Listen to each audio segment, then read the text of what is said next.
Welcome back to my YouTube channel. I am advocate Divya. आज का हमारा टॉपिक है सिटीज़न अमेंडमेंट एक्ट के बारे में। CAA क्या है, व्हाट इज़ CAA, एंड ये जो सिटीज़न अमेंडमेंट बिल था उसको किस तरीके से पास किया गया और किस तरीके से ये एक्ट में आया हमारे पास में। ओके, तो सबसे पहले लोकसभा और राज्यसभा में पारित होने के बाद में 12 दिसंबर 2019 को प्रेसिडेंट ने इस बिल को मंजूरी दे दी। ओके, सिटीज़नशिप अमेंडमेंट एक्ट को जानने से पहले हम देखते हैं सिटीज़नशिप क्या है। सिटीज़नशिप जो है वो स्टेट में किसी भी जो पर्सन है उसकी कंडीशन को क्लियर करती है कि व्यक्ति नागरिक है या नहीं है। ठीक है, तो सिटीज़नशिप जो है वो सिंगल सिटीज़नशिप का सिद्धांत है हमारे इंडिया के अंदर, और वो जो है वो ब्रिटिश कॉन्स्टिट्यूशन से फॉलो किया गया है। ओके, इंडियन कॉन्स्टिट्यूशन के पार्ट सेकेंड में सिटीज़नशिप 5 to 11 के अंदर आर्टिकल 5 से लेकर 11 में डिस्क्राइब किए गए हैं। ऑलराइट, नेक्स्ट है कॉन्स्टिट्यूशन का पार्ट सेकंड जो बात करता है सिटीजनशिप के बारे में, भारत की नागरिकता के बारे में कि भारत का नागरिक कौन होगा, सिटीजन कौन होगा। तो कमिटमेंट ऑफ द कॉन्स्टिट्यूशन के स्टार्टिंग में ही सिटीजनशिप की बात की गई आर्टिकल 5 के अंदर कि भारत का नागरिक कौन होगा। आफ्टर 26 नवंबर 1949 के बाद में कौन कौन भारत के नागरिक कहे जाएंगे, इसके बारे में बात की गई आर्टिकल 5 के अंदर। According to article 11 parliament to regulate the right of citizenship by law, parliament के पास पावर है कि वो क्या कर सकती है, जो राइट्स हैं सिटीजनशिप के उनको कंट्रोल करने के लिए लॉ बना सकती है। ठीक है, उसको पावर दी गई है। तो आर्टिकल 5 क्या कहता है, citizenship at the commitment of the constitution के स्टार्टिंग के अंदर ही सिटीजनशिप की बात की गई है कि कौन होगा भारत का नागरिक। तो अगर कोई व्यक्ति इंडिया में जन्म लेता है, ठीक है, who was born in territory of India, तो वो भारत का नागरिक होगा, या फिर उसके पेरेंट्स ने इंडिया की टेरिटरी के अंदर जन्म लिया हो, या फिर जो उसके पेरेंट्स हैं उनमें से किसी एक ने इंडिया में जन्म लिया हो, और यदि कोई व्यक्ति कॉन्स्टिट्यूशन के अप्लाई होने से पहले ही 5 ईयर्स तक इंडिया में रहा हो तो वो भी इंडिया का सिटीजन कहलाएगा। ठीक है, तो ये है आर्टिकल 5। आर्टिकल 6 कहता है right of citizenship of certain persons who have migrated to India from Pakistan. ये उन लोगों की बात करता है जो कि पाकिस्तान से माइग्रेट करके इंडिया आए हैं। वो लोग जो 19 जुलाई 1948 तक या उससे पहले भारत में आ गए हों वो इंडिया के सिटीजन्स होंगे, और वो लोग जो 19 जुलाई 1948 के बाद में इंडिया में आए हैं उन्हें इंडिया की सिटीजनशिप के लिए अप्लाई करना होगा। ठीक है, नेक्स्ट है आर्टिकल 7 जो बात करता है right of citizenship of certain migrants to Pakistan, उन लोगों के बारे में जिन्होंने कि इंडिया से पाकिस्तान माइग्रेट किया है। 1 मार्च 1947 को जो लोग पाकिस्तान चले गए थे वो इंडिया के सिटीजन्स नहीं होंगे।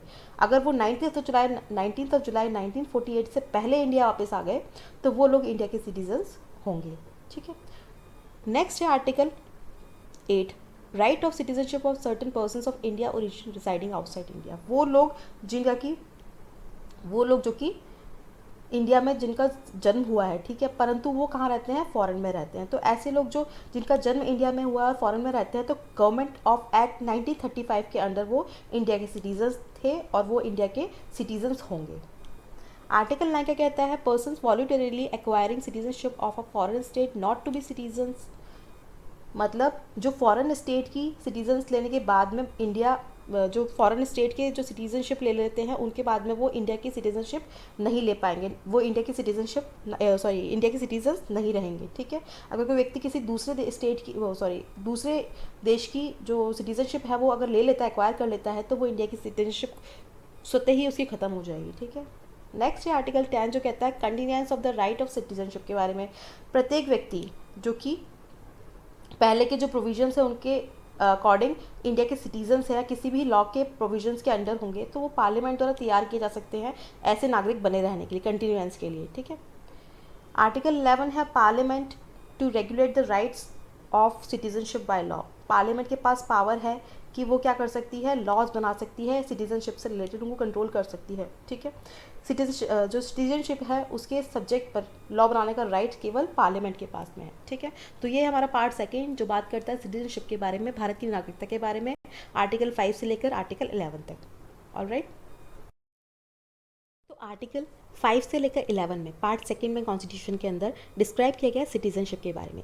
इससे रिलेटेड वीडियो मैं ऑलरेडी बना चुकी हूँ, आपको डिस्क्रिप्शन बॉक्स में इसका लिंक मिल जाएगा। ओके, तो next, do you know about POI and OSI card, POI and OCI card क्या होता है? POI means people of Indian origin card, मतलब जो दूसरे कंट्रीज़ के अंदर इंडियंस हैं उनको इंडिया के अंदर ट्रैवल करने के लिए और इंडिया में इन्वेस्ट करने के लिए उनको प्रोत्साहन देने के लिए ये कार्ड उनको दिया जाता है, जिसको POI कार्ड कहते हैं। एंड OCI जो कि ओवरसीज़ जो भी हैं, ठीक है, उनको इंडियन सिटीजनशिप देने के लिए ये OCI कार्ड दिया जाता है। एक तरीके से ये ड्यूअल सिटीजनशिप से रिलेटेड कार्ड है। ओके, तो ये है आपका POI and OCI।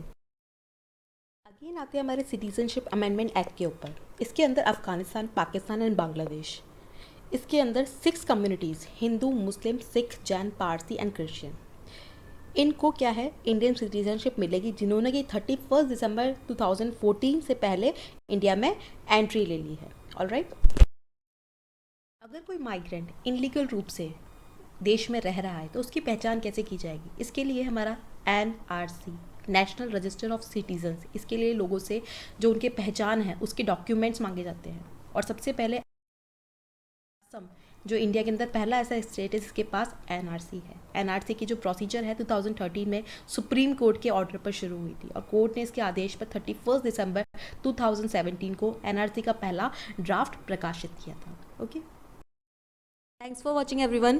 Please like, share and subscribe my channel.